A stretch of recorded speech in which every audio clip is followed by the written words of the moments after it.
मंत्री गोविंद डोटासरा है। गोविंद जी, आपकी सरकार कोरोना से लगातार निपटने के प्रयास कर रहे हैं और लंबे समय से स्कूल बंद पड़े हैं, तो उनको चालू कब किया जाएगा? अभिभावक और शिक्षक इस मामले में जानने को आतुर रहते हैं, जो सबसे बड़ा सवाल है। देखिए, कोरोना ने चाहे वो शिक्षा का क्षेत्र हो, चाहे अर्थव्यवस्था का क्षेत्र हो, सबको परेशान किया, सबका नुकसान किया है।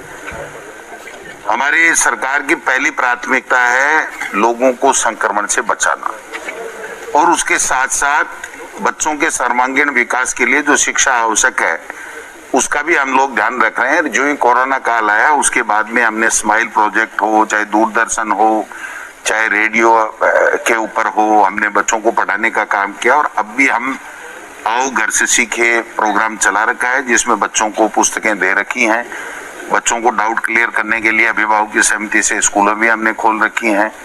तो ऐसे में प्रयास कर रहे हैं कि ये कोरोना संक्रमण जैसे ही कम हो तो हम विद्यालय, स्कूल, कॉलेज, कोचिंग सारी चीजें खोलें। 2 नवंबर से हमारा कार्यक्रम था, तकरीबन सहमति बन गई थी, लेकिन अचानक 10 नवंबर तक 3 गुना कोरोना संक्रमण पॉजिटिव पाए गए और इस संक्रमण के कारण से हम लोग बाग नहीं खोल पाए। अब केंद्र की सरकार ने इस संक्रमण की तेजी से बढ़ते हुए संक्रमण के कारण से 31 दिसंबर तक का एसओपी जारी किया, जो राज्य सरकार पे भी लागू होता है।